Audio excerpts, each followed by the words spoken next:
Hôm nay mình sẽ cho các bạn xem một cái clip là mình sẽ dùng shotgun level 1.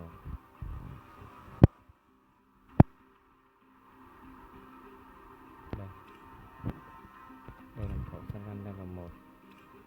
Mình sẽ dùng 2 khẩu shotgun level 1 đi. Với hôm trước được 2 khẩu shotgun.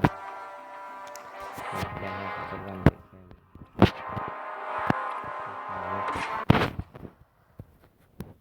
Cho tiếng to lên nè cho nó sướng tai nhá.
Vâng, mình đang cầm 2 khẩu level 1.